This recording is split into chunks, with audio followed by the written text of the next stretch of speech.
How'd it start? Who was the first victim? Crespi was the first to die. He was famed once for his many glorious tournament victories. Then he grew old, hung up his sword, and took to winemaking. Crespi was not loved by the wine merchants.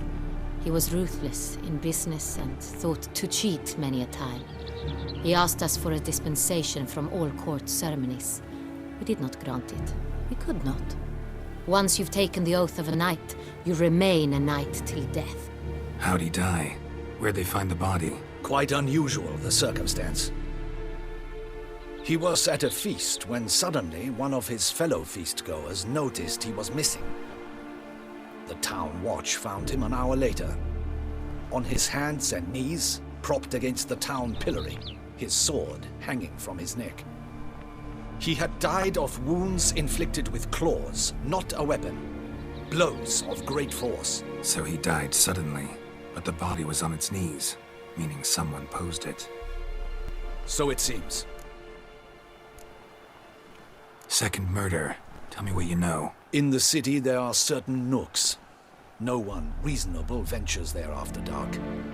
Ramon Dulac's corpse was found in one such place. With the first murder, terror gripped the city. Its inhabitants grew wary, kept to safe areas.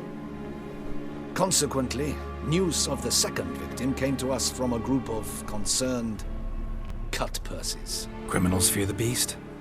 Telling in a way. Take it you've excluded the possibility that Ramon died at the hands of these bandits. Do you believe me an amateur? Not hands, but claws killed Ramon Dulac.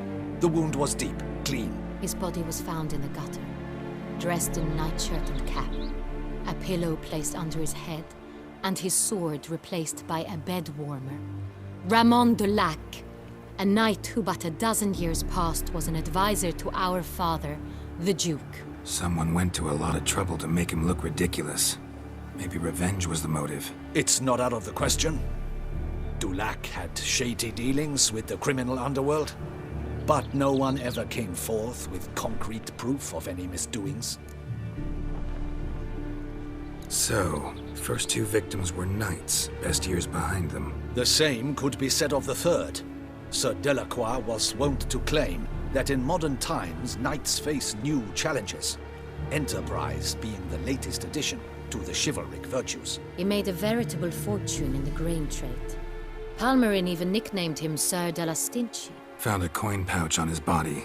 Contained florins dating from various times, hailing from different provinces of the Empire. Delacroix loved coin, true, but had no patience for numismatics. Lots of similarities between the victims. All the bodies were found in strange places under extraordinary circumstances. Seems the murderer, whoever or whatever it is, has some meaning to convey. These were honorable men. We are horrified by the disdain, the disrespect with which they were treated. These were knights of Toussaint. Blast it. Might be the point. From what you say, none was a model of virtue. Ever considered that's what the beast's trying to draw attention to? All the murdered men were knights who swore fealty to the 5 chivalric virtues. And even if the... Knights of Toussaint swear fealty to what virtues exactly? Honor, wisdom, generosity, valor, and compassion.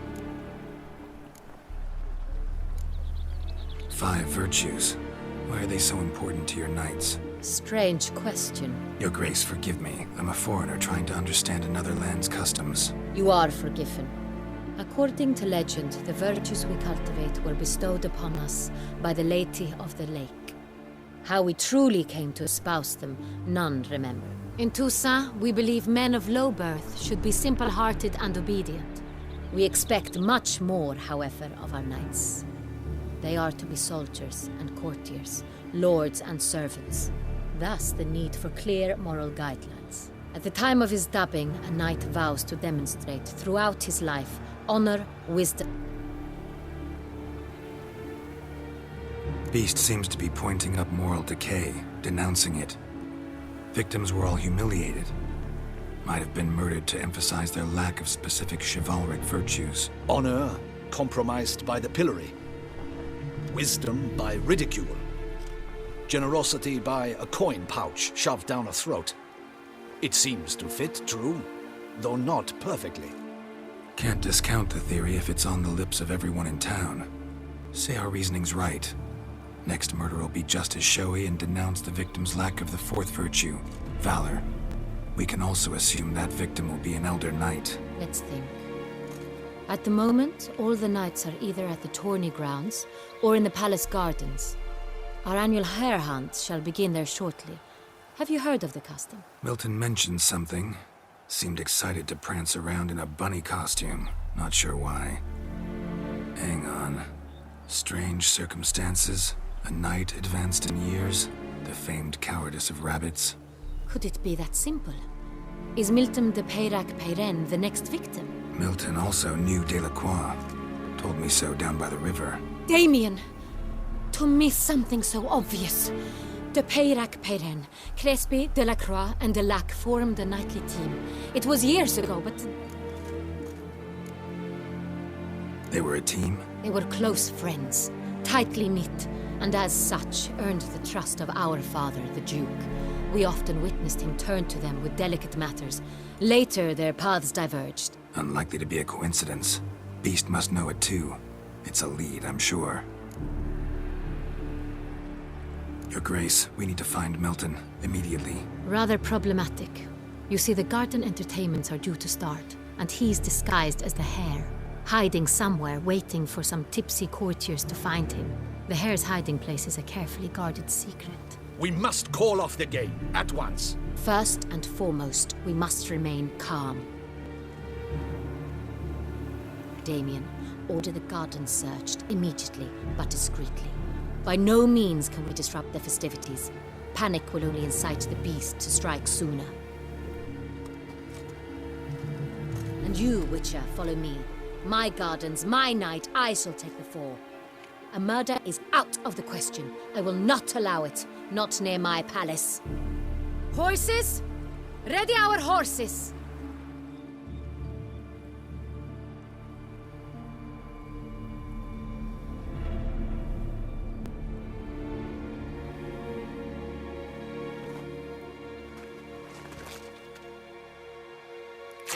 Your Grace!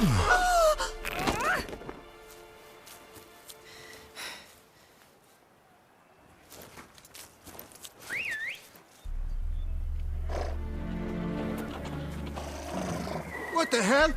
Why, I should... Your Highness, Mind it doesn't get wrinkled. Onward!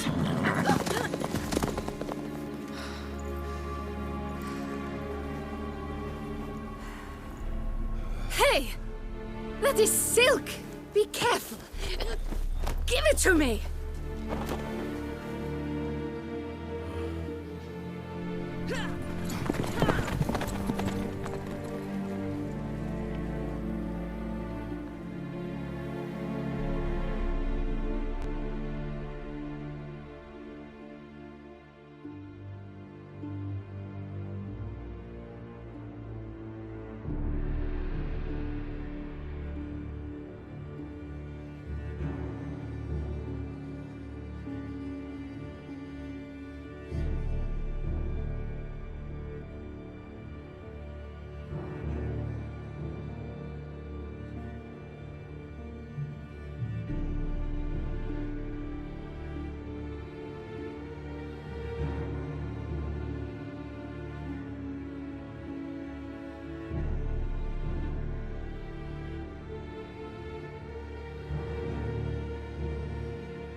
Your Grace seems right at home. Rush like the wind! Clear the path! Clear the way, I said!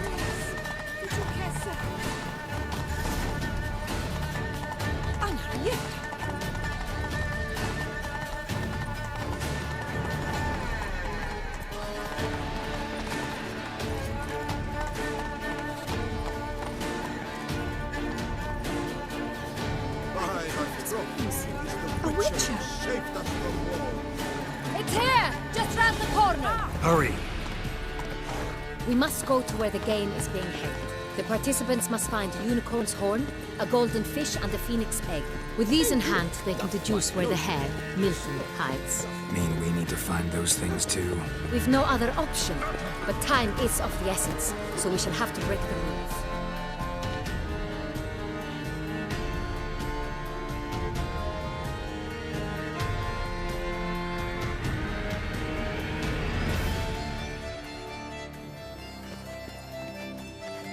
On second thought, through here. I shall show you where the hunt plays out. Then we will split up.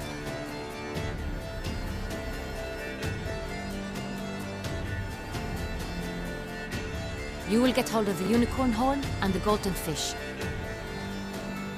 while I nab the phoenix egg. That will be quickest.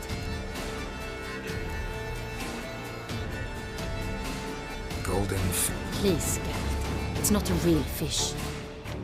Look there, towards the water. See the lights? The hunters are trying to hook the fish from boats. You must simply dive in and find it. The unicorn. How do I catch it? It's terribly skittish, true, but I'm sure you will find a way to earn its trust. It runs around over there, look.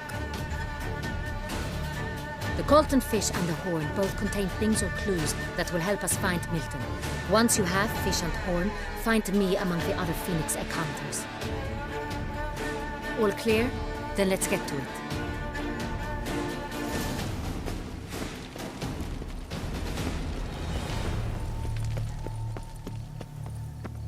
Still waters run deep.